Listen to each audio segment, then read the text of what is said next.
Hello and welcome to episode 28 of the Sackdown. Today we have a very special guest, the first guest from LPL or LCK, any of the Asian regions, any of the top tier regions here. We have Tabe with us, current coach of Anyone's Legend, who just placed second in LPL Winter Split. Also, they got first in Demacia Cup, so one of the strongest teams in China, and we have Tabe here joining us. So welcome, Tabe, to the show. We've got a long way to go with you because we're going to be talking about everything in your career. And when I thought about you before the show, I was like, what is my impression of Tabe? Like, where did my idea of you start? And I remembered that back in 2011 and 2012, you actually played on the NA servers under the name Macaco Tabe. I remember like playing with you all the time. And you were actually on my friends list back then because, High Elo was very small. There's very few players in the high rated games. And we actually played quite a bit together. So I wanted to just know, does this ring any bells? Do you remember this time? Do you remember playing on NA servers with all the NA pros back at that time? Or how do you feel when I bring this up?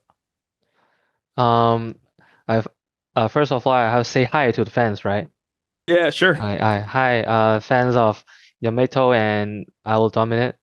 I'm very pleasure that I have the chance to talk about some stories here, and I hope today will be a fun time.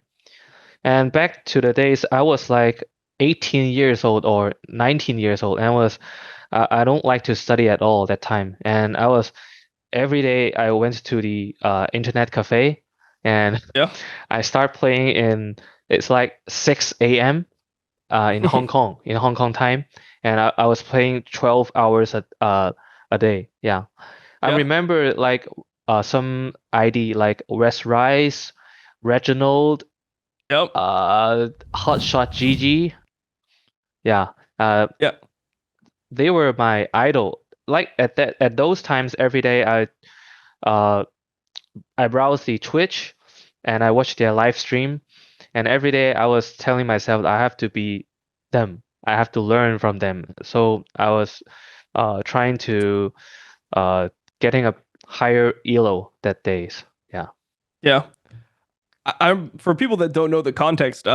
Back when the game started, there was no servers outside of NA servers, so everyone played on North American server because it was the only server. Yes. So all the top Korean players, all the top Chinese players, all the top European players, all would play on NA server. So I remember just like a few of the players that I saw all the time. You were one of them. You were always in the high rated games. There was Many Reason was always in the high rated games. Obviously, all the NA players, and then you had like Stanley. I remember like Stanley from Taipei Oh, Assassins. This yeah. guy was like completely 1v9 when it came to playing on North America. So it's definitely an interesting time.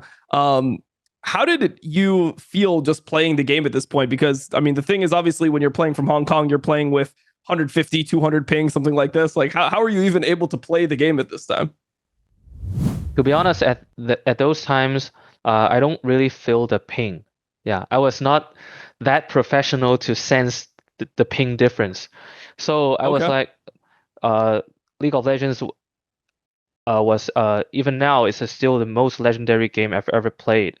Like, I'm 34 now, and my solo rank is like 200 master still, and I don't play jungle at all, but I play other four roles.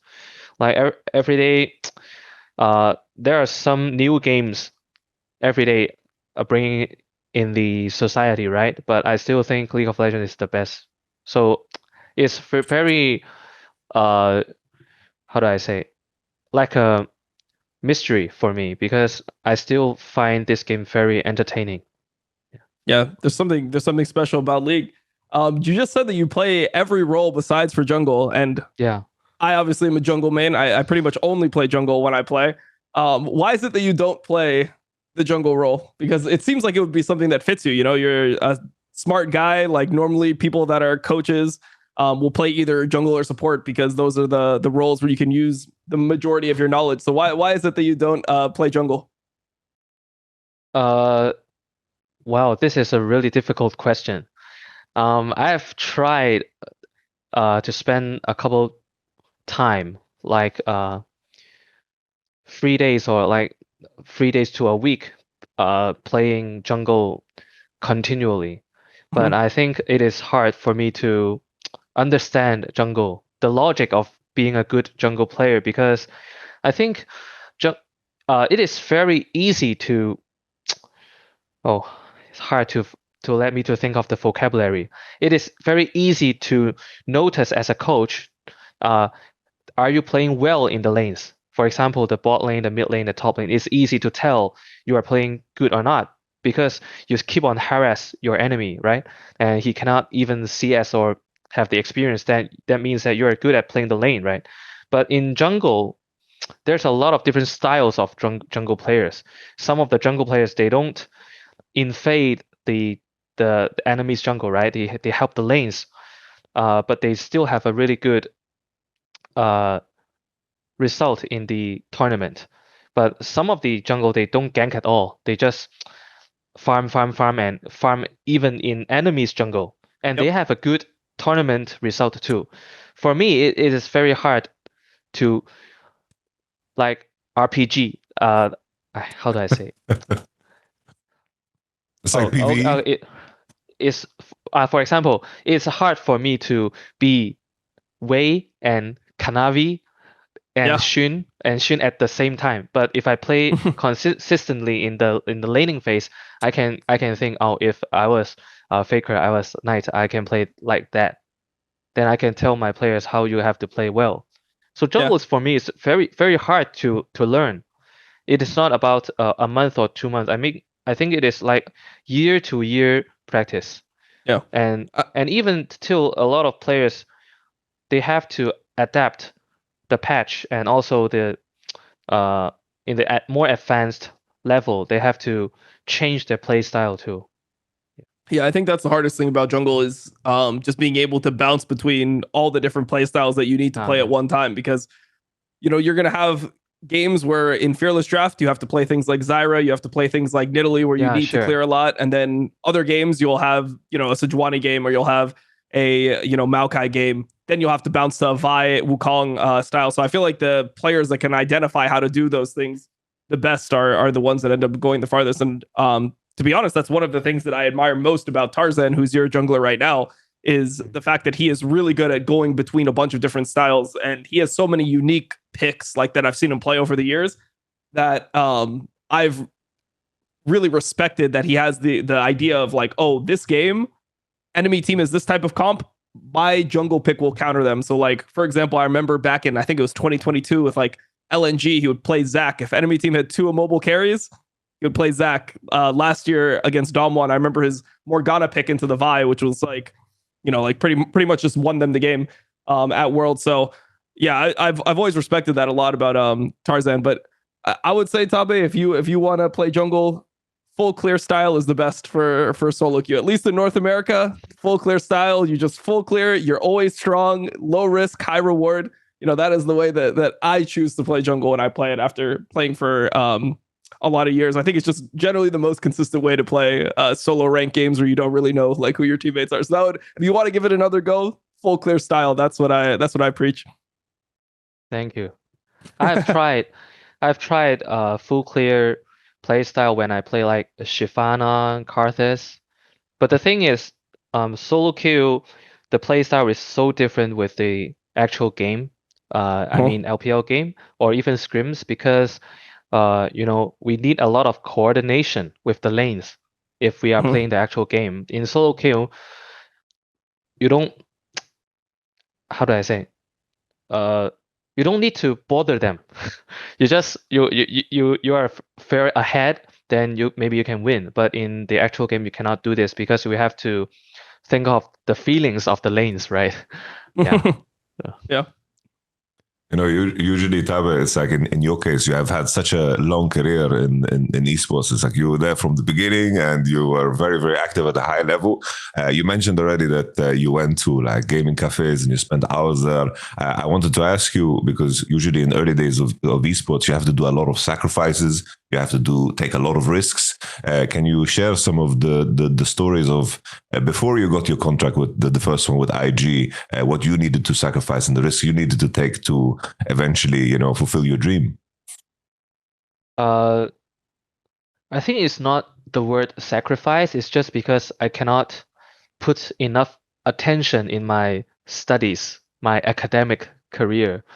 Um, when I was like 14, 15, my English is pretty good. My psychology and economics are good. I have like C grade in Hong Kong examination. But further on, I because my mom and my family they are really high educated.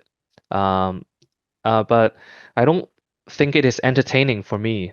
I just like to play computer games. I don't play. Uh, okay, let me think of how to say it. As long as I found League of Legends, I was like putting like 24 hours attention in that game, and suddenly I told my mom that I want to take a try to go to Beijing. It's like the CCM, the former name of IG CCM, and uh, the boss of the team gave me an offer for like 3,000 CNY, China RMB for me a month, and I was thinking, wow, it was huge amount of money. Then I just give it a try when I was like 19 years old. So I don't think it's a sacrifice for me. It is like a dream because I don't want to study at all at that time. Yeah. Okay, okay. You know, for us, you know, the big introduction to like I didn't play, like I played NA solo queue, but I was very, very bad. Like back then I was younger than you guys, and I was playing my Shaco jungle, but I was one of the guys you guys would hate in solo queue in the NA times if you got me in your team. The big introduction was when I remember there was this video of you singing. You have a beautiful singing voice, and then there was you playing with Uzi, of course, in RNG. Uzi is a player that is, of course, very legendary. And I wanted to hear from your standpoint. You coached him at certain points. You also played with him. What can you tell us about Uzi and the player and the personality that is Uzi? Uzi, till now, he's my bro, my biggest friend in my life. Nice. He is so accomplished as a retired player, right? He's doing very well now, and he just had his marriage. You know, the ceremony just ended. I think at that time he was like a very unstable and emotional player.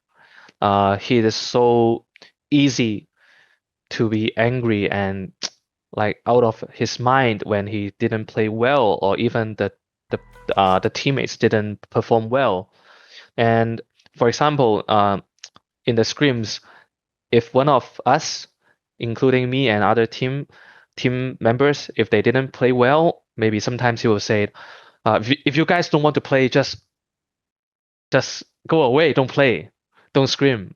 Yeah, and this is why he's so stubborn, and he really need to win the scrims and also the solo queue too. So uh till now he is like Korean rank is like 1,000 points, right, with his Tristana in Challenger. So uh I think everyone in the world still wants to see him, can he come back again and join some teams, even maybe to the European teams too. Yeah, but anyways, I think till now he's still very strong and very competitive player. Sounds kind of like a player that I imagine he just pushed everybody to become better. No one wants to disappoint a player like Uzi. Can you compare him, like how good he was in comparison to everybody else back then in early like season 2 and 3? Mm. I think he is the first player to notice about uh, the aggression of lanes. In the old times, we don't have the tactic push the lanes and roam, right? We don't have this. We just stay 24/7 in the lanes and harass your enemy The and turret. yeah, just hit the turret. But Yeah. he will have an advanced tactic, like you push the lane and you go mid to eat the mid lane.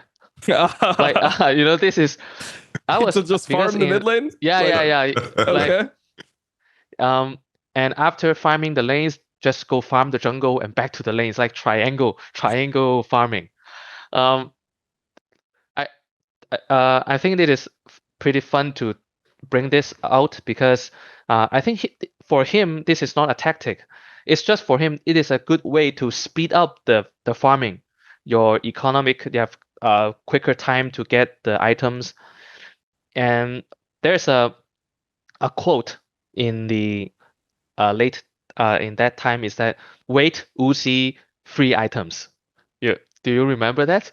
Like Yeah. if Uzi have free items, the enemy base is boom. And I have to bring out that now he is more mature. Yeah.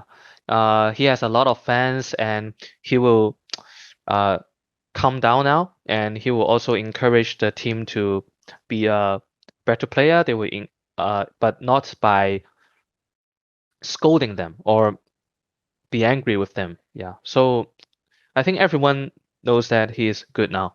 Yeah.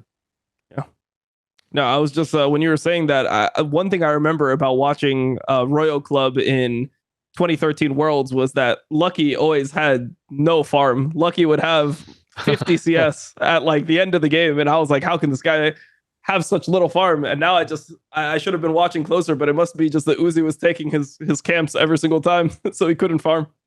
Unlucky. I wanted to follow up more because you mentioned that like Uzi matured a lot, and like there was obviously you played support with him, and then you worked as a coach with him too. Can you tell us more about like the differences, because it's such a big leap in time, and I'm always so intrigued to hear the growth of players, and especially a legendary one like Uzi. About what? About how Uzi, more details about how he changed between the times when you worked with him.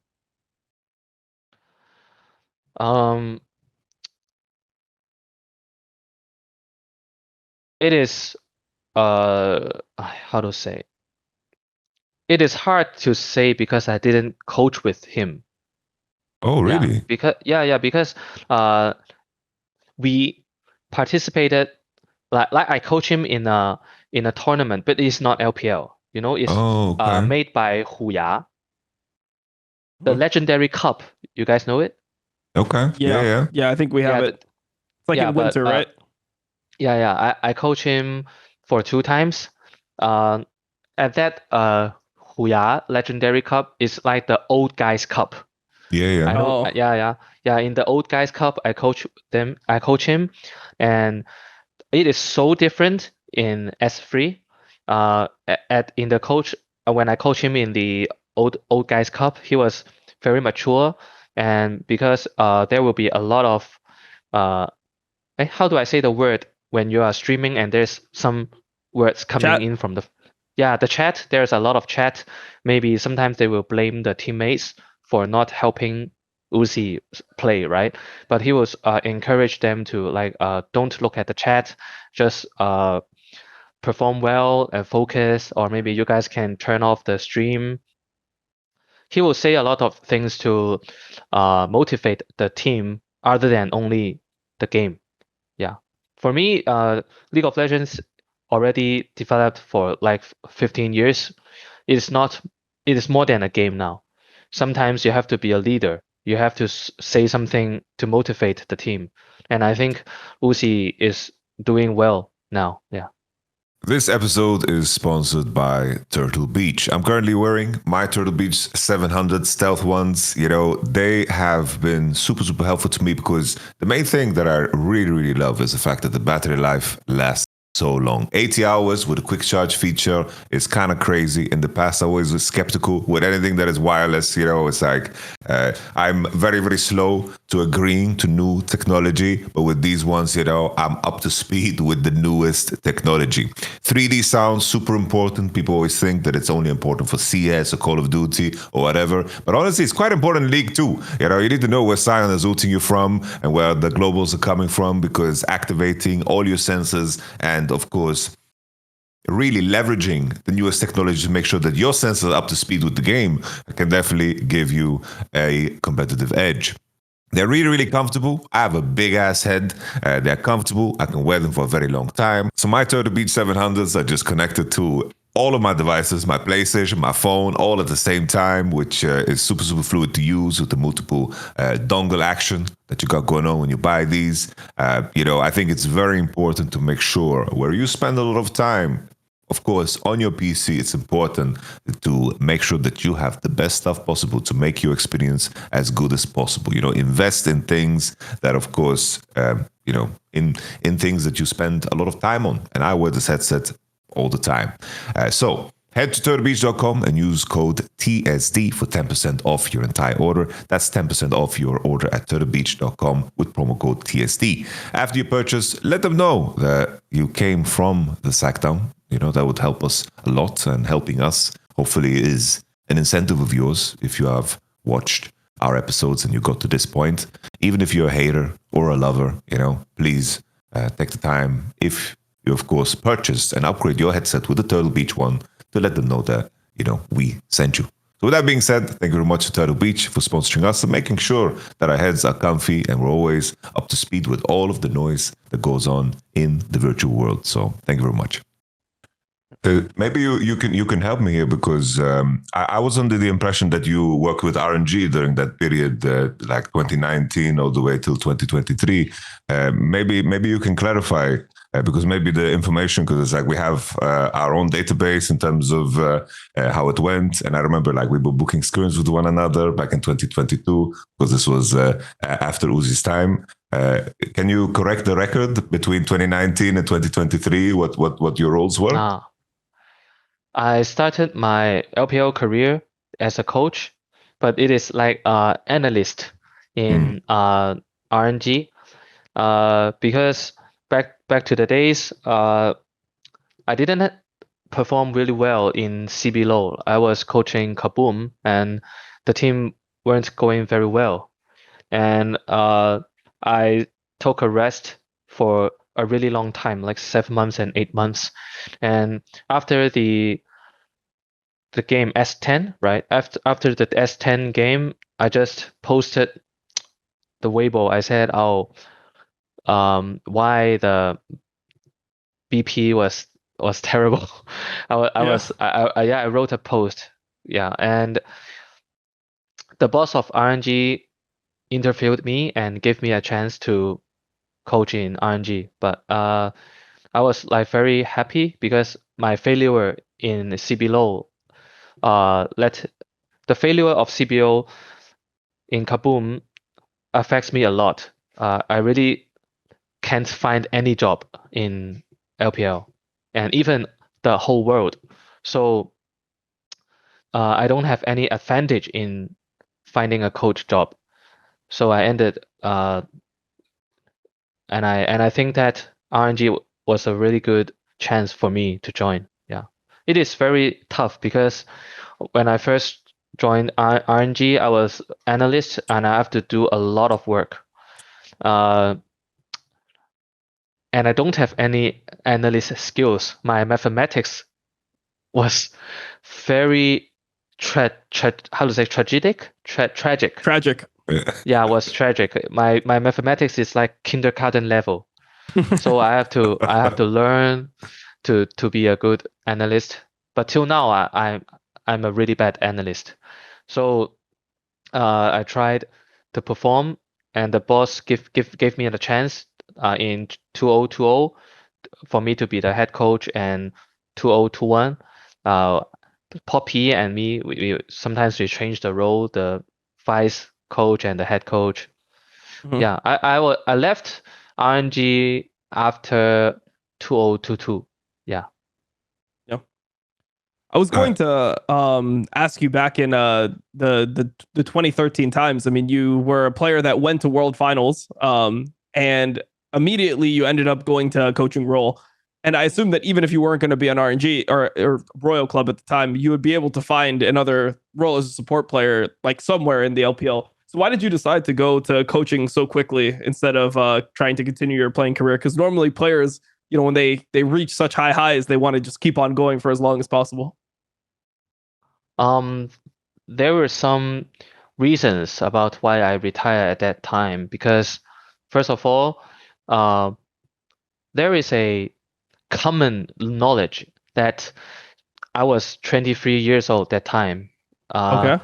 Yeah, I am born in 1991, and people says all the esports, including StarCraft, Warcraft, Dota 2, 23 years old is already sunset of the career. As a player career, and I was motivated by that. I trust it, and I think maybe I cannot achieve a better result as a player, because I think it is very hard to be sustaining the same level of my competitive career. So I decided to change as a coach. Yeah, sure. I was a coach in LSPL. It's like in QG. Yeah. Mhm. And it was crazy because at that time, my brain told me I can nurture a lot of Uzi. Yeah. Yeah, at that time, I really think I can bring up a lot of new AD, maybe new mid, new white, or new godlike. Yeah. But it proved that I am 100% wrong. But at that time, I was very confident that my experience in LPL can let me to, as a coach, I can nurture a lot of new students. Yeah. That's why I want to be a coach that time. Yeah. Yeah, it's funny that you bring up GodLike because you probably know this. After he played with Royal Club, he came to NA and he played in the LCS. And one of the most famous like memes in my chat or jokes in my chat is people always make fun of me because we lost to LMQ and they reverse swept us to go to Worlds. So in the semi or the third place match to go to Worlds, LMQ ended up reverse sweeping us, and GodLike actually came back, and he was one of the best top laners in NA at this time. What can you tell me about GodLike and his level back then? Because it was really crazy to have a player that good come to NA. At that time, we have some problems about our former top laner, and one day he was in Royal Club second team, academy team, and because at that time I'm the captain and the boss of Royal Club will always hear my advices, and one day I just walked towards him and I said, "Hey, bro," I said, "Hey, godlike, now I give you a chance to scream in team 1, Royal Club team, but you have to 100% listen to my command. Are you willing to try?" And he said, "Okay, I can try." And I tell him, at that time there's a new champion. I think it is Rumble or Cannon. I forget, a new champion. And I said, I've seen your rank. You are number 1 rank in the China server, but you can only play Renekton. He was the number 1 Renekton in LPL at that time in the Chinese server. And I said, you have to play a whole day Rumble or Cannon. I forgot. And he just like this. He said, It means yes. It means yes in Chinese. And the next day, when we are trying to scream, and everyone is asleep, right? When I get up, I see this guy is on his seat, and I All just night. go him. Yeah, I go to him and I said, "Hey, did you listen to my order? Did you practice?" And he just click on the rank, and he let me see a whole page of Rumble, and they all win. And he didn't say Perfect. anything. He didn't say anything. He just, you see, yeah.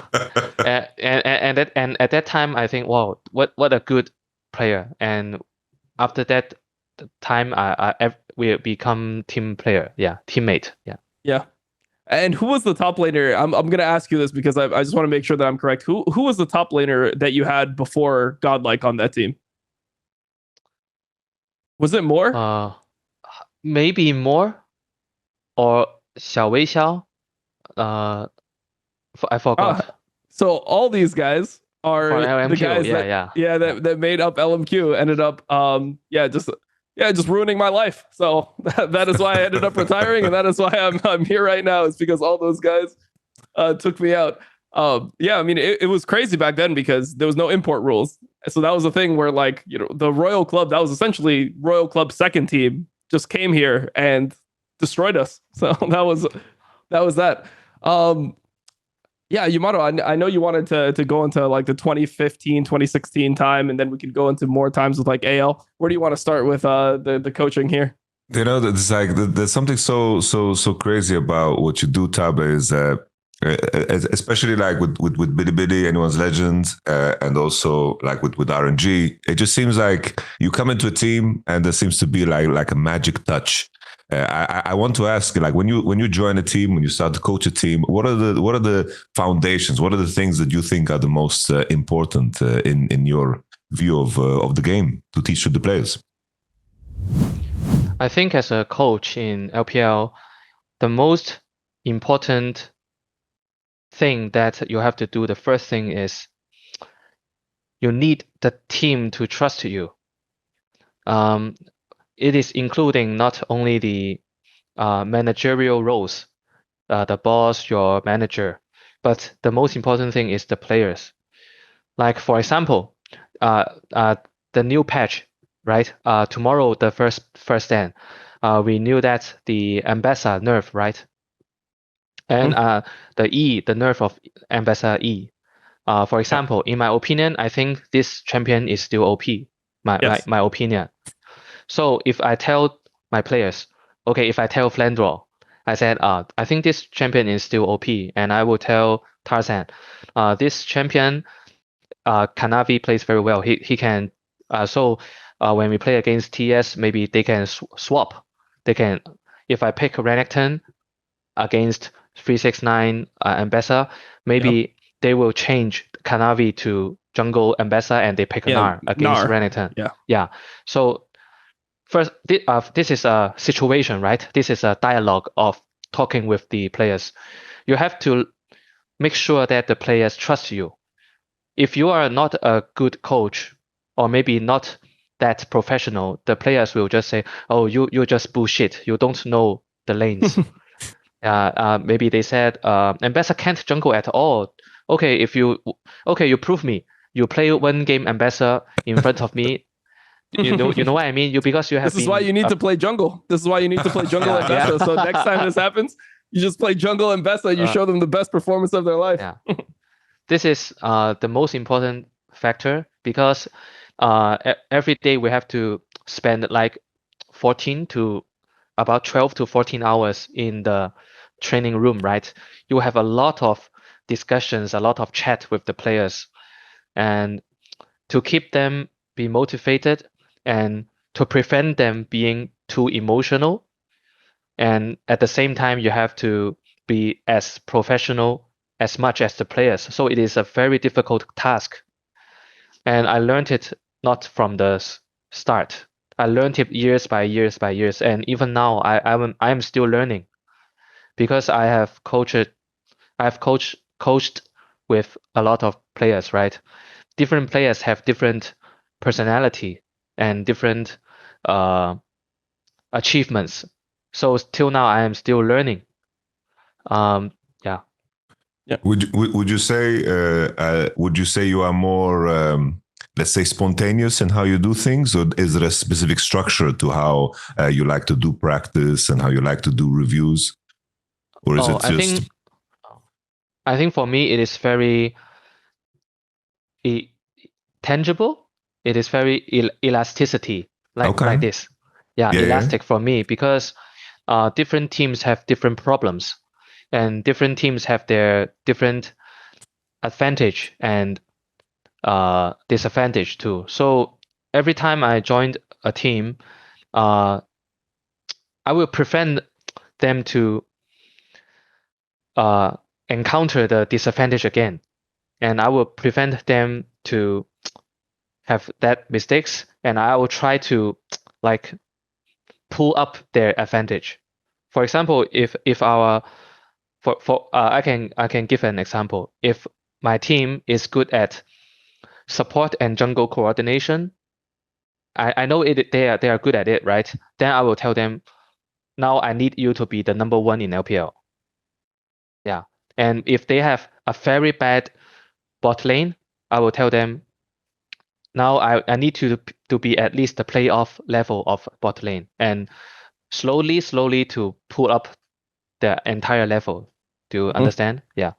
So it you is have very I was just gonna ask, when it comes to situations like this, as a coach, like, do you have an area that you find yourself normally indexing in? Like, is there something that you consider to be your strength as a coach? Because when I've seen a lot of different coaches throughout my time, it always feels like coaches have one thing that they are mainly focused on. They are either like really good at drafting, or they have really good idea of like map movements, or they really understand Drake setups or stuff like this. Like, do you have an area that you think that you are like the best at, or do you just kind of do everything when it comes to coaching?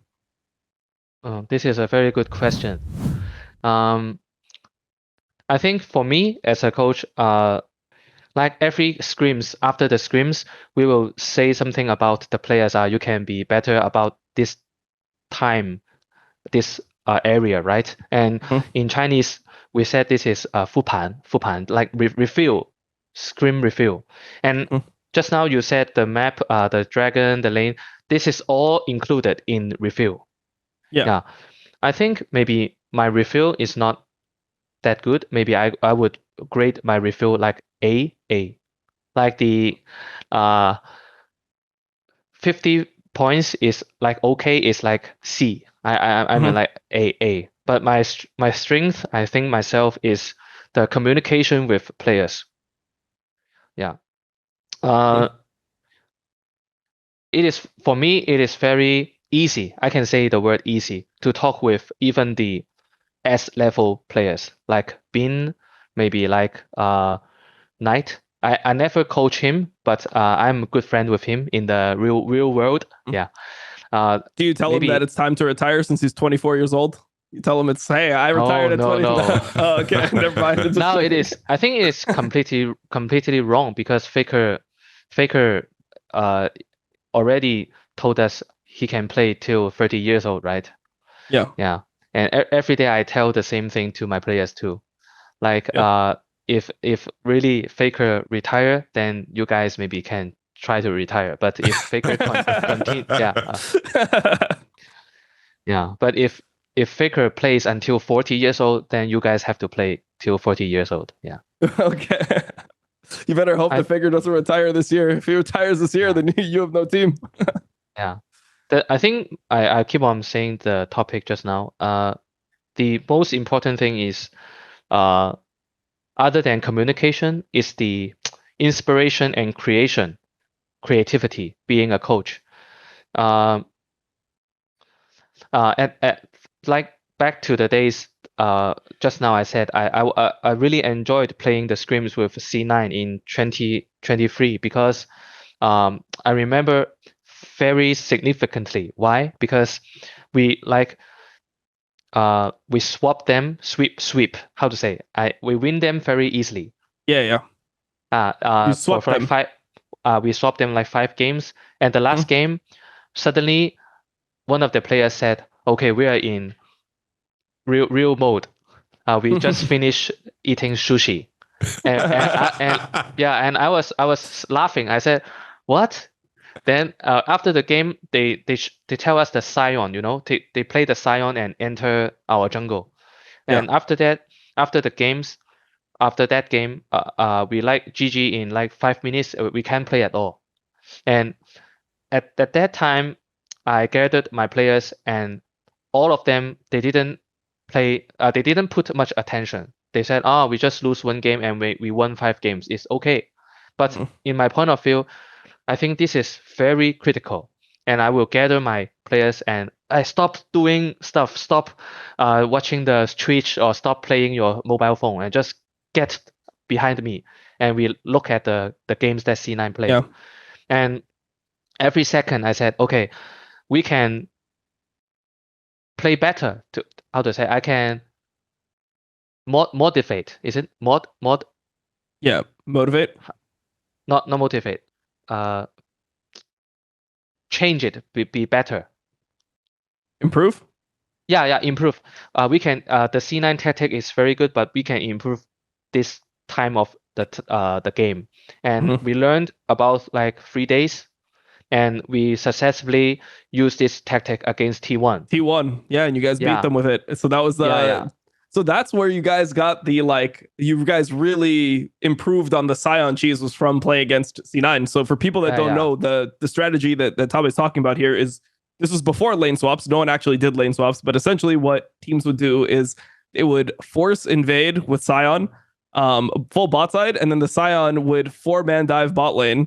The Scion would die for it. Enemy bot lane would die. Then he would TP back top. Scion would be behind, but enemy bot lane would be unplayable, and the game would just essentially boom based off that. So yeah, it's interesting to hear that was that you guys got so good at it, and you guys were able to take so much value from playing against a team like C9. And I think that kind of shows what your value as a coach is, because a lot of times I think it's very easy to not want to review those games. I think not every coach would be so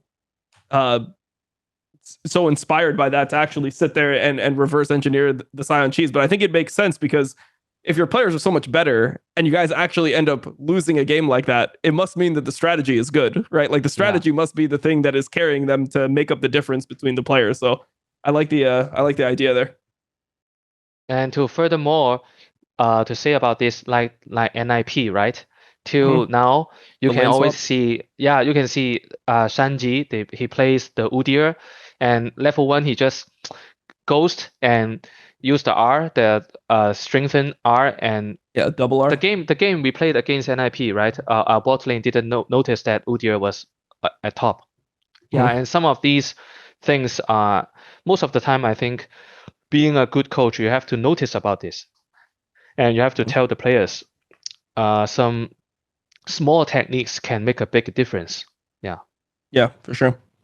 I wanted to ask more about the communication point, because you said that one of your strengths is talking with players and communicating with players. But can you elaborate on what that communication is? Do you just feel like it's easy for you to deliver your points to them, or you're just able to relate to them on a certain level? What is the communication that you feel like is really good from you that might not be great from others? I think this is my biggest advantage compared with other coach is I don't know, I have the sixth sense. I have the sixth sense. When I talk with the players, I can notice his true the words. I can notice he's not telling the truth or is telling the truth.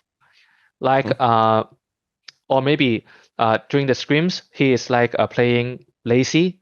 He didn't perform the real, and I will tell him, for example, if he didn't play very much attention in the games, I will say, you can play this in the scrims, but if you play it in the actual game, you will boom, like this.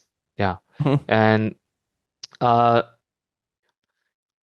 some of the players, they lack of the, how do I say, lack of motivation.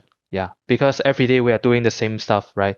And sometimes when I notice that they are lazy or they lack of motivation, I will take them outside the door, and there are some fresh air and trees, and I will talk to them one by one about their problem, motivate them one by one.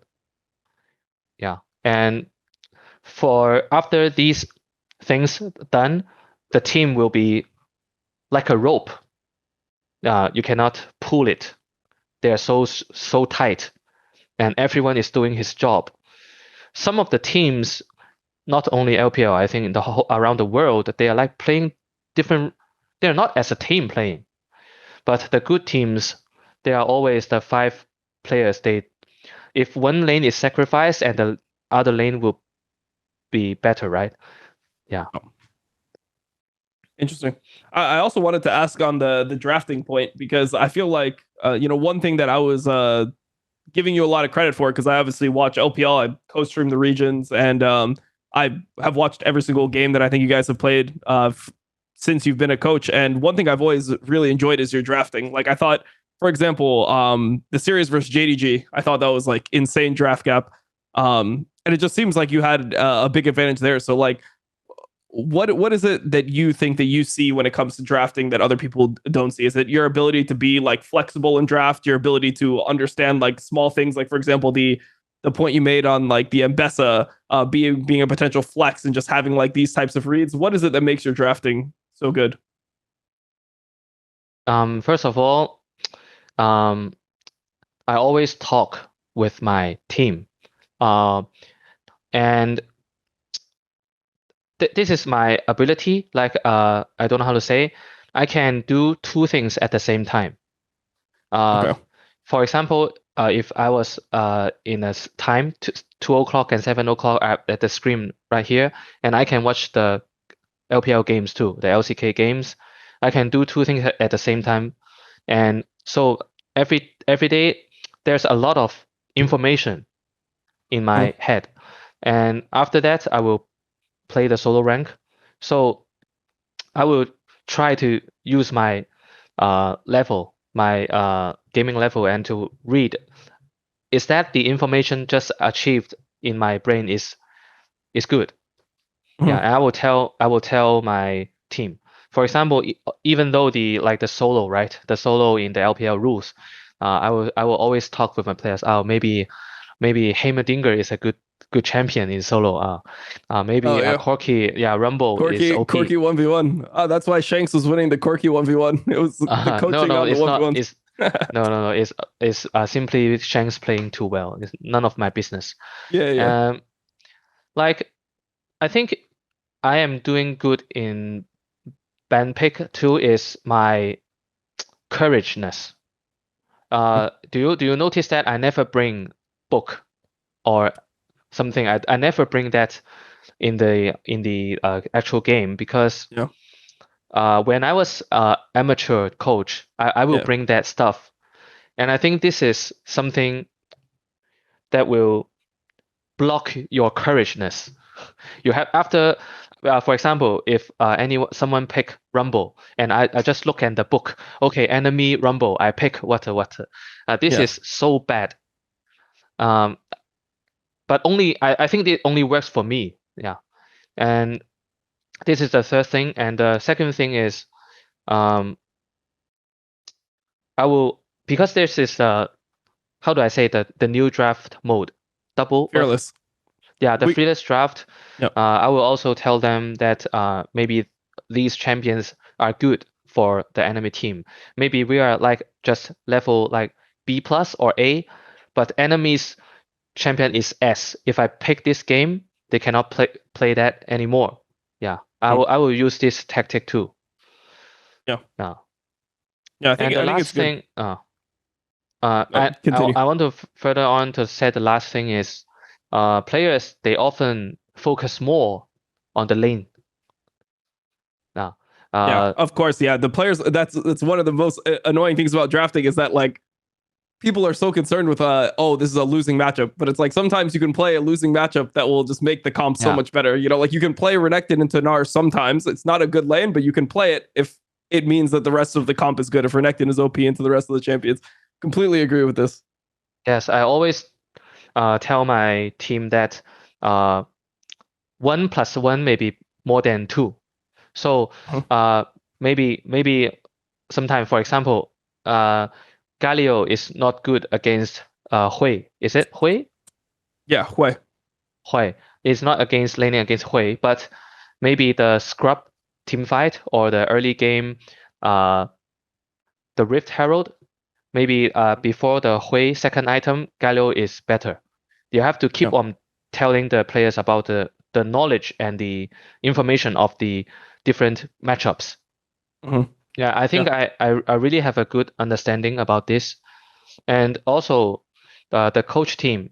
The better teams in LPL, the coach is not only one coach. There's a lot, maybe like 3 to like 5, 6, 7 coaches, and different coaches have different roles. Yeah. So yeah, exactly. Maybe I think in my point of view, I have courageness and I'm doing better in the draft. Draft is because my coaches and my analysts give me a lot of help. Yeah. Is it not hard to navigate Fearless Draft without having a book and having just like drafts written out? Because it feels like a lot of times in Fearless, it would just be hard to track all the possibilities because there's always angles that I feel like you exploit really well. For example, your Game 5 draft, the one that you had versus JDG, I really like this draft because I was like, if you just have the first pick Jinx Lulu, if you have the first pick Lulu, enemy team has no engaged champions anymore because like so many things are out by Game 5. So when you do these types of drafts, like how far planned are you? Are you just kind of like in the idea of like, okay, well, Lulu is good because there's no engage, and then you are going to have a hyper carry with the Lulu, and then 4 or 5 you kind of are just feeling out what your players want to play? Or how do you like navigate the entire draft? Because normally what I see is people are much better at planning out like first 3, and then 4 or 5 it kind of becomes up to like players and counter picks and stuff like that. For example, in the blue side, for example, if you have like first pick Rumble, you have first pick Renata, is it? No, Ambessa. First pick Rambessa, or for example, first pick Skarner. Often, we have to navigate the whole draft immediately. For example, if I pick one of these 3 champions, then I have to think what 2 pick and 3 pick will buff the first pick.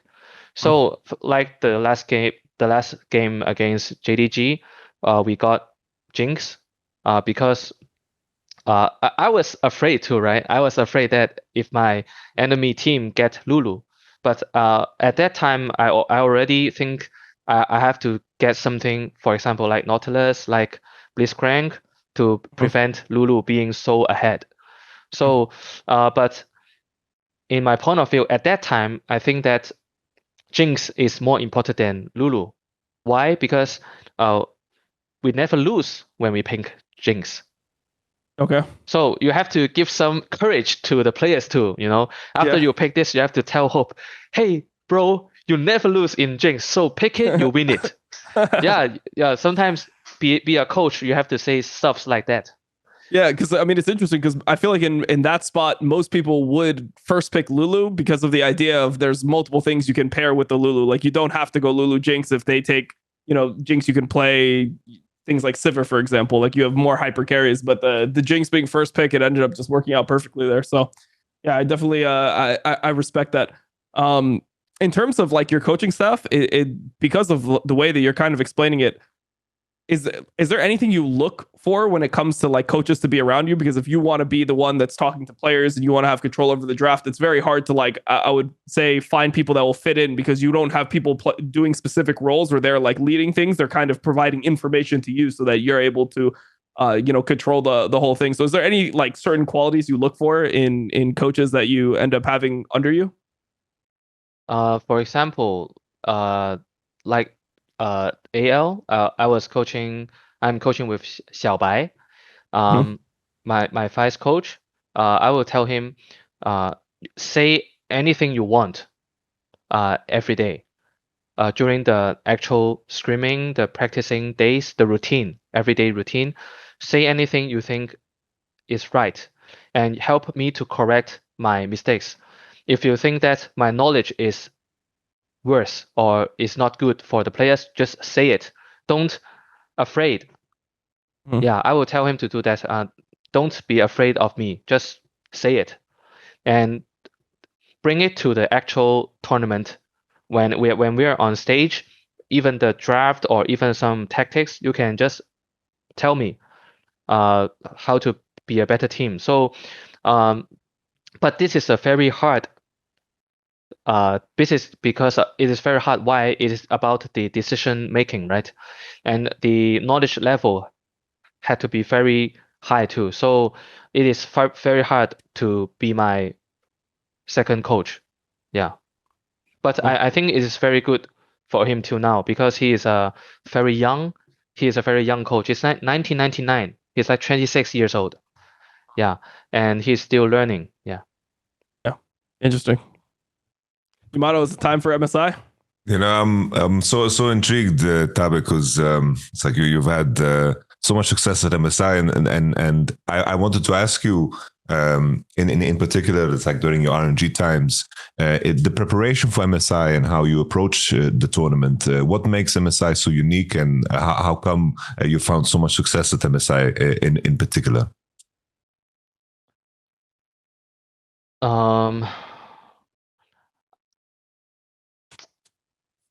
A very hard question. It's because I don't think it is how do I say? I think I have a pretty good achievement in MSI, but it is not only in MSI. I think I think it is like lucky. I have very good players, and like every time I teach them, they will evolve a lot. And every time, because like the LPL and LCK, like LPL is always in a huge pressure, right? It is so difficult to beat the LCK teams. So every time, I would just say maybe we are the underdog. And the Korean teams, they're so good at scrims, you know. Their scrims are so good. They're like AIs, like robot. They're playing so well. But I will tell them they are not that good in the actual game. And furthermore, we have to use more different level 1 tactics to have a bit advantage against them. Yeah. So this is like 50-50, 50 about luck and 50 about the actual games, because it's not always the underdog will lose, right? Some of the times the underdog will win the games. So luck and the true competitiveness, yeah, they both are important. Of course. I feel like there's something that stands out with your teams always, is that there seems to be such a clear identity in the teams. I remember like both of them MSIs, it's like when Xiaohu was playing top, or like when there was like a Gala focused team. I remember like every game I saw Gala have kha'zix, I was like, this team is making a mistake by letting him play kha'zix. How do you create that process? Because I remember like both times RNG was at MSI, it seemed like the compositions looked very, very similar always, and everyone had a very specific role on the team. It is because like maybe most of the teams of the players, they don't think kha'zix is good during the laning phase. That's why most of the time Gala can pick kha'zix. Maybe I just guess, because the enemy team maybe think that kha'zix is only a threat after 20 minutes. Yeah. But in my own opinion, I think kha'zix is a really good champion when Gala plays, and he can survive and have a quite good farming till 20 minutes. But this is not the choice of me, it's the choice of my enemy, you know. If they ban it, I cannot play it. So it is hard for me to answer the question. Yeah. And just as a follow-up, because sometimes players have egos and so forth. Like it seems like on your team, I remember, for example, Cryan had a very specific role with playing like more engaged CC champions. For because Xiaohu that was playing more carries, he like was a Delusion, was permabanned against him. There seems to be like a very, very key. We call it identity. Basically, it's like this is the team likes to play like this. And everyone is committing behind it. It seemed like always with your teams, it seems to be like, oh, you find the best pieces and you give them the keys to succeed. But how do you navigate that? How do you make sure that everyone is on the same page and everyone wants to play by the same idea? Typically, we have to start from the play style. You have to know that the play style that currently we're screaming is a good direction. Like if you think that it is a good direction to keep on screaming the same play style, you have to strengthen it. And for example, if we have to play some hard engage team comps, for example, for Nautilus and Lissandra, right? You have to pick some champions that when enemies merc threats, they bought it, but they still easily be engaged. You have to think of the draft about this. So if there's no Nautilus, you have to think some champions, for example, like Alistar, because they can knock up, right? And the merc threats cannot avoid the tenacity, cannot avoid the knock up.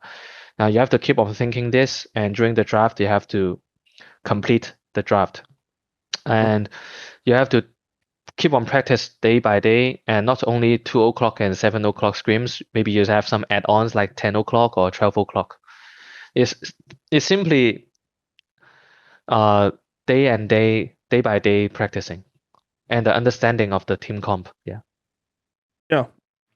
I was gonna ask you about how your teams are able to, like, how you're able to commit into identities that other people won't play. So for example, in 2021, when you had this team, it was like every single time Cryan is playing a global champion in some way. He is playing a TF or a Galio or a Nocturne, or even if all that's gone, he was playing Annie. Like, he'll always find a way to play something that is able to affect other lanes. But normally the problem that you run into with teams is that people will say, oh, this is not optimal. Like the meta right now is other things. This is not the meta, so we don't have the ability to play it.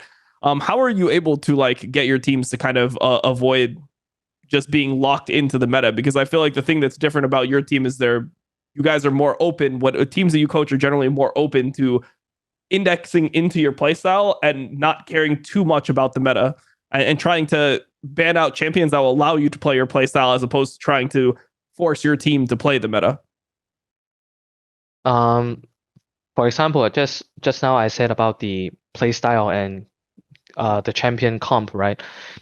You have to tell, for example, Crying, you have to tell him your laning phase is not that important. Just think of how you can affect the whole game. Some champions like Malzahar, Annie, and Ryze, their laning ability is not that strong, right? But it is very good to help the jungle or to help the other lanes. So maybe they are not that good at that champion at that time, but because every day we have a lot of scrims, you have to let him to play a lot of these matchups every day. This is very difficult for the players too. So back early in this video today, I said it is very important for the players to trust you as a coach. So because if the players think that you are a noob, then the Ryze, the Malzahar, or any suggestion, they will ban it. They will say, okay, no, I cannot play it because I cannot lane at all. So you have to prove them. For example, there's a very traditional matchup, the Ryze against Sylas. Everyone thinks that Sylas cannot lane against Ryze, but some teams, they will pick Volibear and Sylas, and after 3 camps, they will force the Ryze flash. You have to like play the scrims many games, and the players will say, okay, now I accept it. If I play Sylas and enemies Ryze, you have to get me, my jungle is Volibear, then I can play. You know what I mean? You have to prove it with the scrims too. So I just use this as an example. Then at that time, during the scrims, you have to tell different roles. This matchup, it is a good in the ending. You know what I mean? Yeah. I was gonna ask you if this ends up occurring, because we have a term in the West where we call it like protesting, where a player will not like an idea And if they are forced to play something they don't like, they will like intentionally sabotage the game, like very small like ways of doing it, but they will just not play as well as they possibly can because they don't want the idea to work, because they don't like the idea at the beginning. Does this ever happen in teams in China where you could tell a player is like half-assing an idea because they don't like it? Like, do you ever feel this like protest coming in, or are players willing to put in full effort even if they don't like it in general? I think this is a very, very common situation that every coach and every player will encounter. It is very common. So this is the same. I will bring it back to, I'm very good at communicating with the players. Maybe the player at first, when they listen to they hear this idea, they want to protest or they want to say no to this idea, then I will just bring him outside 1v1 and I'll talk with him. I will talk with him. I will say, for example, I will say, I am giving you money. if you do it, you have the money. Why you don't want the money? Just an example. Yeah. Or I am giving you the medal, but you don't want the medal. I don't understand.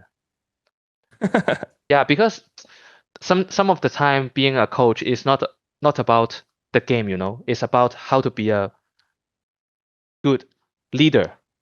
You have to show your leadership. And because most of the time the players are very young, right? They are very stubborn. You have to change the way of talking with the players. And the most important thing is, after you say a lot of like non-gaming stuff with the players, you have to give some evidence them. For example, because I said I can read the scrims and also I watch the games, right? I will tell him, oh, the scenario is really good. This champion is good against XXX champion. Then I will tell him, okay, now you watch ABC team against AB2 team, the 4 minutes and 23 seconds. Look at it. Like this is a very continuously interaction with players every day. So the bonding between you and the team is not only by one day or only by a contract. It's like continuously every day, like you drink the water, you breathe the air. Yeah. So, but even me, there is also some difficulties with some very keen, very harsh matchup, especially against the Korean teams. So the bargaining difficulty or the talking difficulty will be harder and harder when you are moving up. Yeah.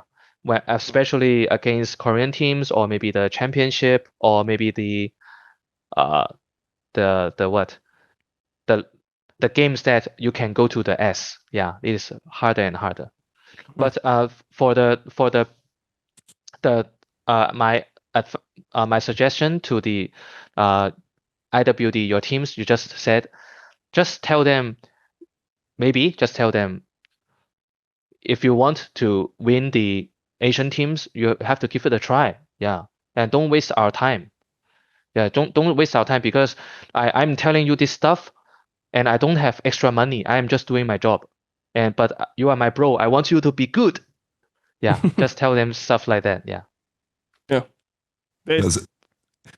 Tabe, something that's reoccurring for us, coming like from the European teams, North American teams. Every time we are looking at the World Championships, we are massive underdogs. And you mentioned yourself, it's like the Korean teams are kind of like robots in scrims, and we definitely feel that too, and on many occasions. I wanted to ask on your side, preparation for the World Championship. How different is that in your experience? And do you also come into those tournaments feeling like you're the underdog? Because I remember like RNG, you guys, the first run, you lost against the world champion in EDG, right? So that's like tough luck. And then you lost against T1 at 2022. And let's be honest, 2022, everyone expected T1 to be, of course, the world champion too, but they lost against the RX. What is your experience and how do you feel about preparing for world championships and the uniqueness of this tournament? I think the World Championship is always the most tough and difficult tournament around the whole year. And I think every year, every team will face the same problem. You need to tackle a lot of problems, not only against your region enemy, you still have to win the other region's enemy. And the level of scrimming and every day is so harsh and so difficult. So you just have to encounter it. Yeah. And being the underdog most of the time is, for me, I would tell myself it is lucky to be the underdog because you don't have the rumor pressure, right? Because everyone thinks that you win, then if you lose, you have a really high pressure, right? So being an underdog, sometimes I will tell myself it is good. Then you can tell the team that don't have so much pressure, and we have to practice more. That's why we are the underdog. But every year we're repeating this thing. Maybe the outcome will be different. Like some strong teams, like even T1, maybe they will face failure too, right? So everyone is equal in the World Championship. But being a coach, for my own experience, the only thing you have to do is to win. you really have to win. You don't need to talk a lot. Just win the games. Yeah, so it is very hard to be a coach. Yeah. Tabe, do you think it's just coincidental that the LPL had like really, really good results at MSI in recent years in comparison to Worlds? Is it just coincidence, or do you think there's something in particular? I think my opinion, I think is coincidence because last year LPL lost the MSI too. I think who wins the games, who is the champion. Yeah. In the recent years, LPL wins the MSI because LPL, they're worth it. They really showed their advantage. They showed their power, right?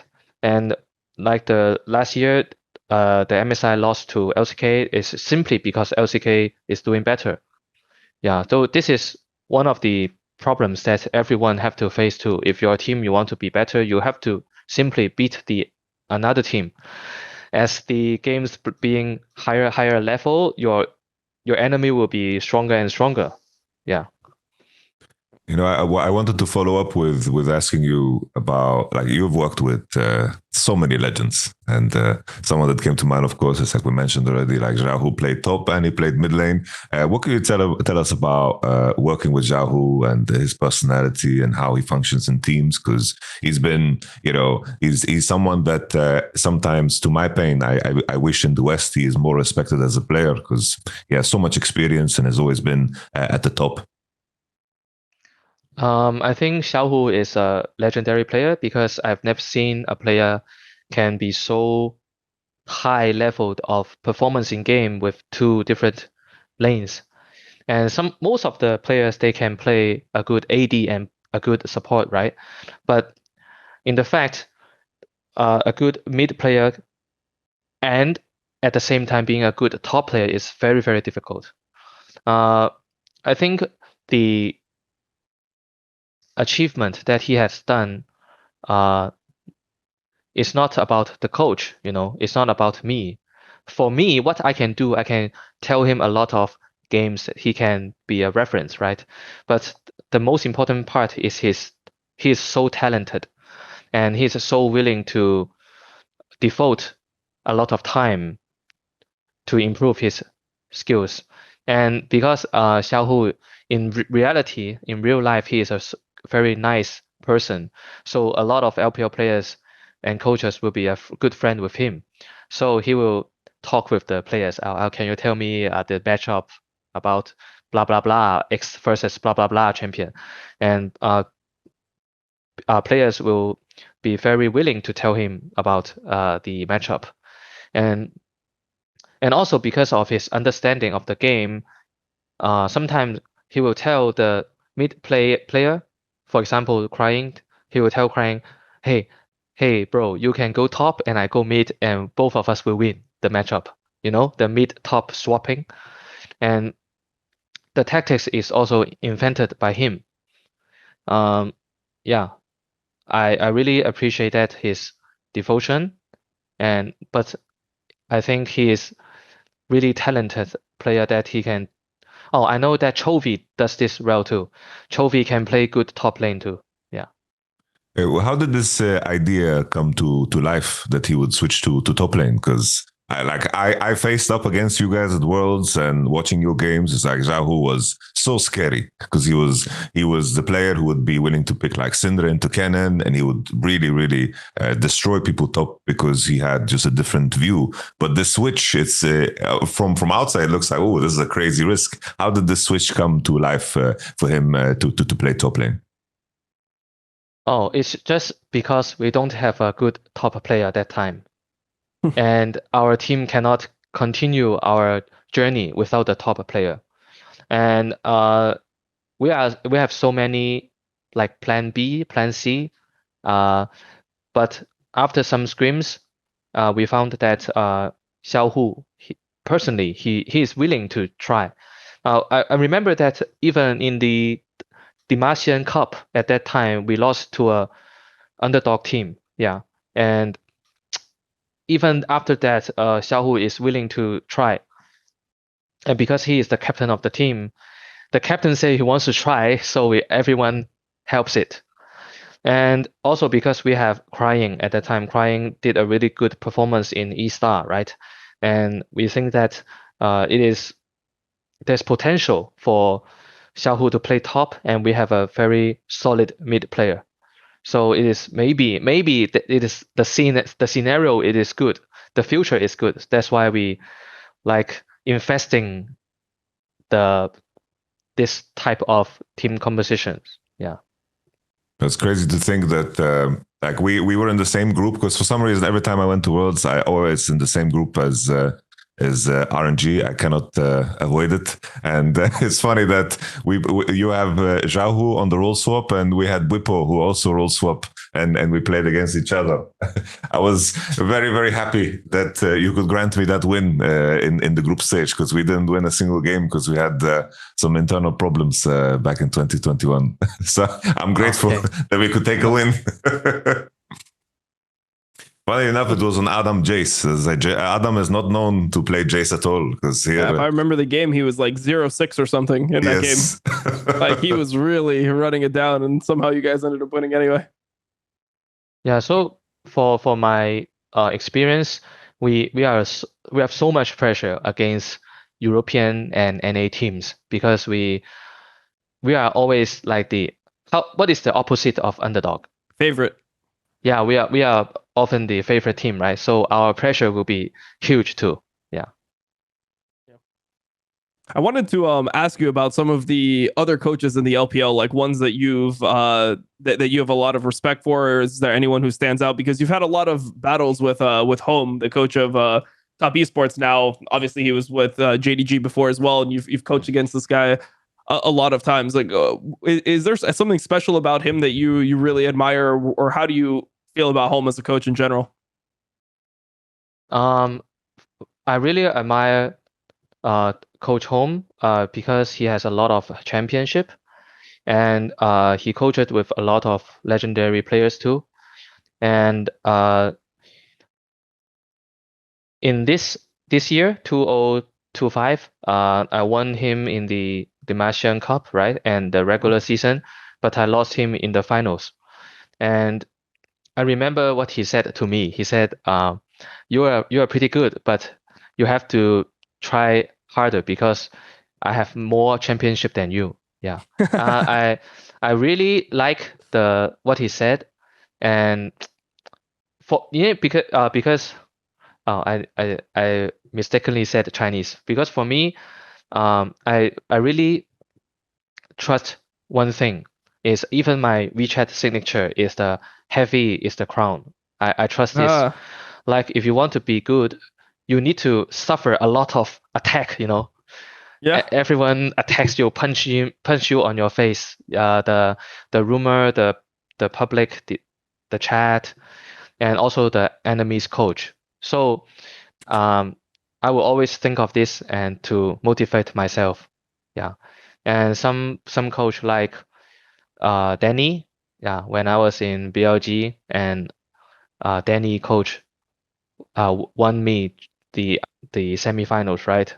Yep. I don't think this is a challenge. Like when I'm walking out on the road and something block me, I don't think that. Oh, barrier. Yeah, I don't think this is the barrier. I think they are also helping me to be a better person, a better coach. Mhm. But for me, I think it is my fate and destiny. Yeah, I think this is my fate and destiny to win Korean coaches. I think my major enemy or my major mission is to win the coaches with Korean coaches. Yeah. Mhm. I guess the perfect place then is to move on to anyone's legend. Like we can talk about the players here because it's kind of a similar story. Anyone's legend. You jumped into the team, and I did feel like this team was revitalized. Joining anyone's legend, applying all of your like techniques. Can you tell me about like the early days of joining into the team and how interacting with the players that you're currently working with kind of played out? For anyone legends, because I didn't like after my rest, after I finish my coaching career with BLG, I took a half year rest, and I joined AL because the first thing is the manager of the AL. He found me for a couple times, like 3 to 4 times, and every day, although I am taking rest, right, but I watched the games of LPL, and I found that they have potential, but they lost to some underdog teams, and I think this is not acceptable for the point of view of AL. And I talked a bit with the manager, and he asked me about the things that Tabe you think the problem of AL, and I talked with him. But at that time, I didn't really decided to join. I just give him some opinions as a friend because the manager of AL is my friend for like 10 years already. So it's just like talk between friends. And until one day he said, we need to really make a change, and are you willing to join? Yeah. And I talked with his players. I talked with Kale, talked with Hope and Shanks. Like not this year's AL, it's last year Yeah. AL. Yeah. Croco AL. Yeah. Yeah. And it is for me, it's a really huge challenge because I've never coached 2 Korean players. I was like, because I always think further, like think further, not only that time of the point. I was like so afraid that I thought, is it also good for me for the club to let a Korean teacher to teach me Korean too? But it is very fortunate that when I joined AL, like after I signed, uh, they're so nice. Like KO and Croco, they're so nice. They're really eager to learn Chinese. And during the scrims and after the scrims review, the translate is doing very well too. Yeah. Yeah. Interesting. I think the thing about this AL that I noticed immediately when you started coaching was the old AL just looked very like it felt like they just wanted to fight things and they didn't really have like a plan of like whether or not this was a good fight for them, at which point in the game they should be fighting. It was like they would just go to an objective and fight, and that would be it. And if like Grubs was up, they would go fight Grubs. Doesn't even matter.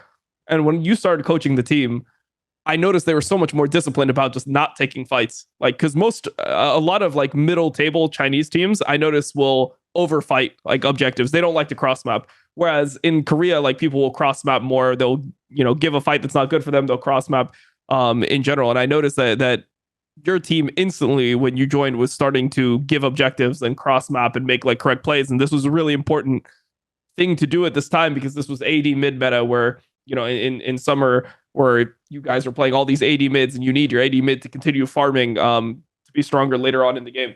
How is it that you like discipline a team to not fight? Because I feel like this is the hardest thing, is trying to teach players not to fight things based on like timings in the game, because sometimes the fight can be like fine on paper. You could be even items. You could have even like part of an item up, but it's just a bad time for your team to fight. You'll have a better, situation later on. So how are you able to like help players realize this in game? Because I think outside of game, it's pretty easy to make these points to players, but it's hard for them to remember it a lot of times when they go into the game. So was there something specific you did so that the players remember these concepts?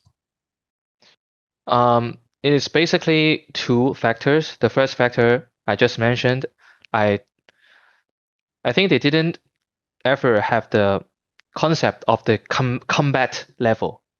Like I always emphasize about this. For example, the combat level between like Lissandra, Lee Sin, and Leona, okay, and against Maokai, Azir, and Lulu. Yeah, like free in the you scrub, can never win. You can never win. I introduced the understanding of combat level. Like if I pick this, I don't want you guys to fight, and I keep on educate them about this thing. And this is the first thing. And the second thing is there are so many like scratch problems of the communication, because there are two Korean players, right? They can't even, like for me, I was talking with you guys for like 2 hours, but my expression is like only like 30% or 40%. Yeah, because my English is not that thorough. But the same problem the Korean players have, even they don't want to fight, but in that immediate situation, they cannot speak out. They can only say no, B, no, right? It is very hard for the players to communicate well. So I gave them like very harsh orders, like you have to learn Chinese for 2 hours. You don't need to play rank. I don't need to see you playing rank. I just need you to sit there and learn Chinese. Yeah, but they are very nice players, so they are willing to do that. Sometimes they will mental boom, they learn too much Chinese and they don't want to learn. But I understand them. So there are so many problems we have to tackle, and after day by days, we are performing better and better. Yeah, but the thing is, last year's AL we have like created some histories of AL, right? The first time playoff and first time winning one playoff game, but it's still not enough to beat the top 5 LPL teams. Yeah. Yeah. But I'm appreciate that the club of AL, they are willing to like invest more to get better players. Yeah. I just what I wanted to know, Tabe, is how the off seasons work. Like between 2024 and 2025, can you share about like the working process of how you like the off season works in China? Basically, every team, if there are two different situations. The first situation is if you are still the coach of the team, you are not getting fired, right? Then the boss maybe will talk with you. They would ask your opinion about how to improve the roster, any changes you want to make. Yeah, this is the first situation. And the second situation is they are finding a new coach. So basically, the transaction period of LPL, the boss and the manager, they will decide by themselves. Yeah, but in my situation, boss and the manager will keep on talking with me, ask my opinion, and they will give me the amount of the how you spend. But I'm Budget. not good at the budget. But I for my situation, I will tell him I have no understanding of budget and mathematics, and because how do the club earn money? I don't have any understanding of this. I told the team, my understanding is how to win the game. So I will tell him what player I want, and maybe they will say no, too expensive, or maybe no, other team already bought it, and said no, this player has some bad behavior, is hard to manage. I think it's same, right, in different teams in NA or EU. Yes. And yeah, and I will tell him maybe this amount of budget, I want you to trust me to use this player. So being a head coach, you have to suffer, if you have a bad choice, you didn't have a good result of getting the players, then maybe the boss will not trust you, right? Yeah, I think it's the same with every industry. If your industry is maybe in soccer or basketball, I don't know. I didn't have many understanding of that, but I think is quite similar. So you have to tell the team that this roster you can have a good result, and you have to strive on to do it. Yeah, I think the difference is at least for NA, I mean you can speak for you, Yamato, but normally what I end up seeing is that players have like more say, like the owner and the GM talking to players, seeing who the players want to play with, and weighing that is probably weighted more than like the coach having complete authority. Like I would say a lot of GMs have the authority on the roster over coach in the West. So that would probably be the difference. Would you say it's the same for what you think, Yamato? I think in EU there's a lot of GMs that take a lot of decisions by themselves. I think it becomes like a power struggle almost. It's like they don't want to give power to players or coaches because they kind of lose controls over situations. But usually, like in Europe, the teams that are successful is usually like when players and coaches put it together. But there are some clear examples of that not being the case. Like we have a very, very wide range of how GMs are running things, but I would say that it's getting better. Then we can hop back to anyone's legend, because like the changes you guys made, like bringing in Tarzan, Flandre, it's like you guys won, of course, the Master Cup. Getting second place is still extremely impressive, even though I can imagine it's like maybe disappointing to lose the finals. Of course it is. It's just a part of the thing. I wanted to ask, when you go through those best of fives, for example, like the JDG one, what are some of the things that you do actively? It's fearless draft. There's a lot of things going on. The players can be emotional. How do you support a team? Can you give us a picture of how you work within a best of five? I think the most important factor is during the regular season, we successfully to achieve the GA. We got the Guardian Angel, for being the number one place. Yep. And after the draw, we have the first game we against NIP. Yeah, and I told my team that BO5 is in the playoffs is entirely different game. Yeah, because the enemy's team's effort will be so much bigger comparing to the regular season, right? And we are very glad that we have the GA. So I think it is very important to motivate the players to use the GA more efficiently.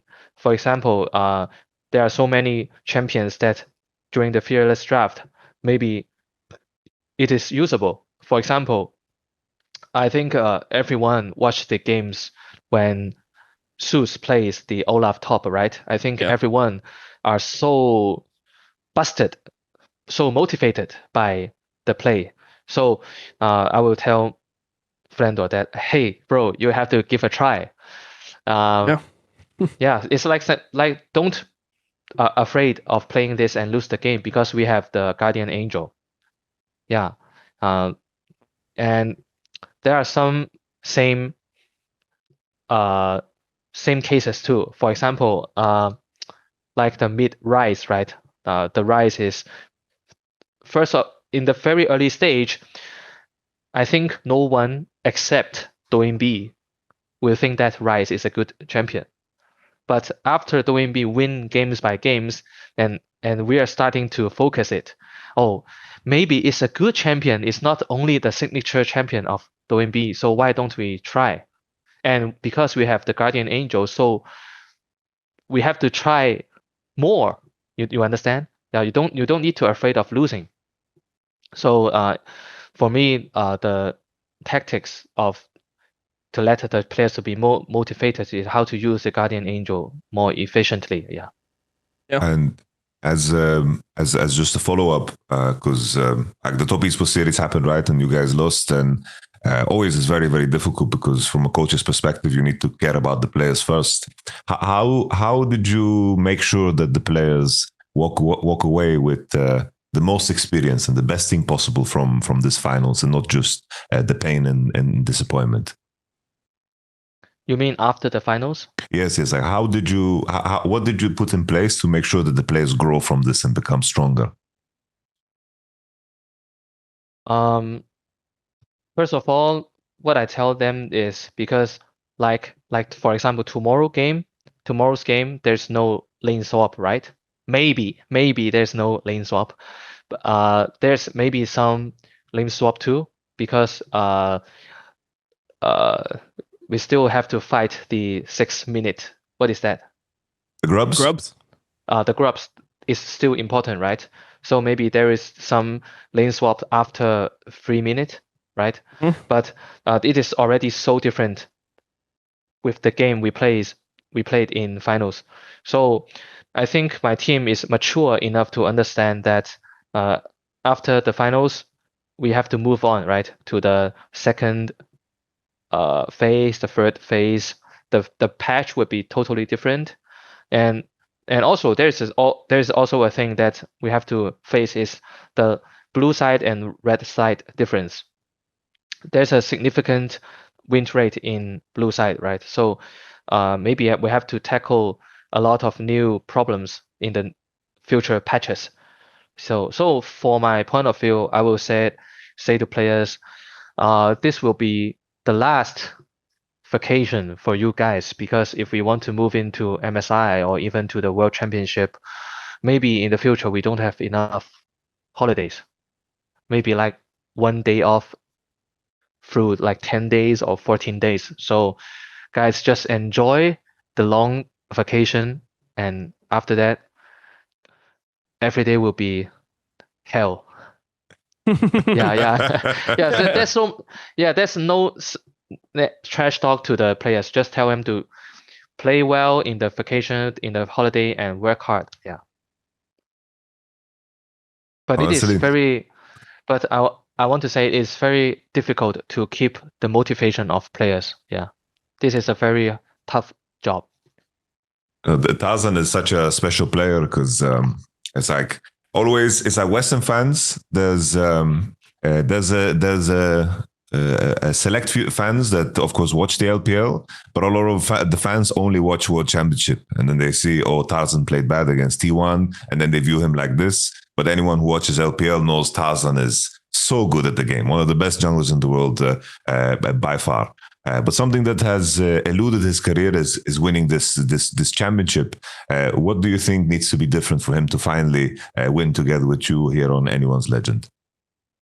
This is my first time to play with Tarzan, and what I appreciate the most is we are having a meeting during the days before Flanjo and Tarzan joined our team, and Tarzan joined my team, and he just bring two reasons.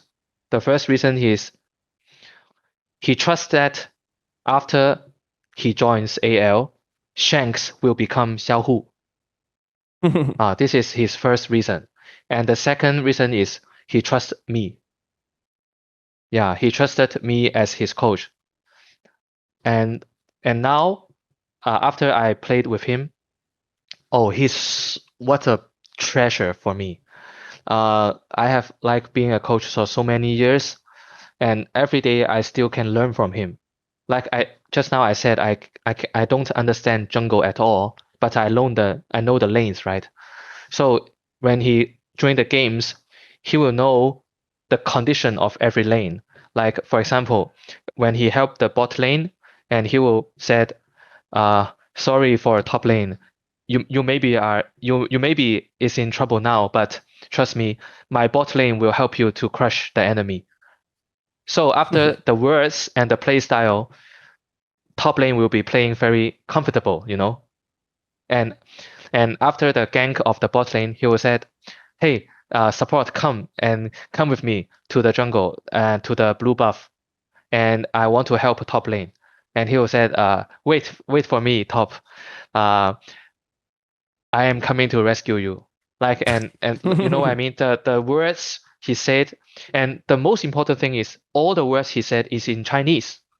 And the Chinese level of Tarzan is much better than my English level. So it is like a mystery for me. It's like something this is impossible, because I think Chinese is so much more difficult to learn. And one of the point of this, and the second point is he will bring me and including the players to watch different games and to learn from the teams. And the third thing is he can do stuff like what I do. For example, after my draft, I have to leave the stage, right? And he will say something like this coach will say. He will say combat level. No, not combat level. He will say something like, we have to have faith in our draft. We already have a really good draft, so we have to fight it for someone or for ourselves.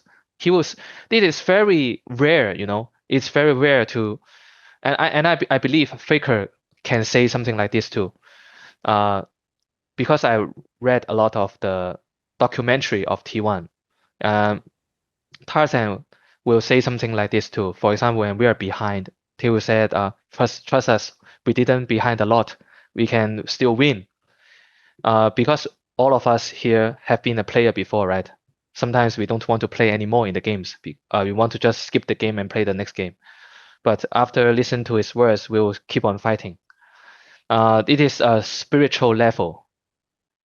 It's not about the game. It's about the mind. So I learned from him a lot too. And furthermore, because Tarzan is a Korean player, and because his understanding of Chinese can motivate KO too, so he boosts the level of competitiveness of KO after he joined. So for me, he is the treasure, and that's why I said in the documentary of AL, I said, you are the spirit of our team. Yeah, that's why I said that. So I'm very enjoyed and very, I'm very excited for the second phase and the third phase, because my ultimate goal is to help the team to be the world, to join the worlds. Yeah.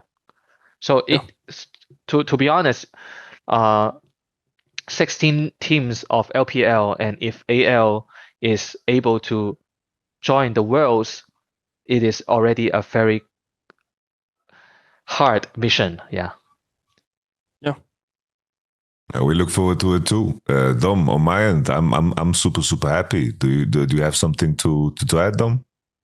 No, I mean, I think that's good. I mean, a lot of the fans of the channel are already AL fans, because last year AL was my favorite team in LPL, so I would always post videos.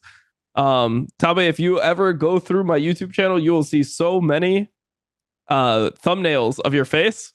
It'll be crazy. Like, you're in almost every single one, just me and you, like, it's just because I was always a fan of your team. So we're going to be rooting for AL. Hopefully you guys get it done in the next split.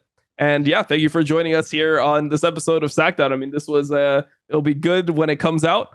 And yeah, it's an honor to have such a high level guest being our first guest from the LPL. So thank you for being here. Okay. Thank you, Tabe.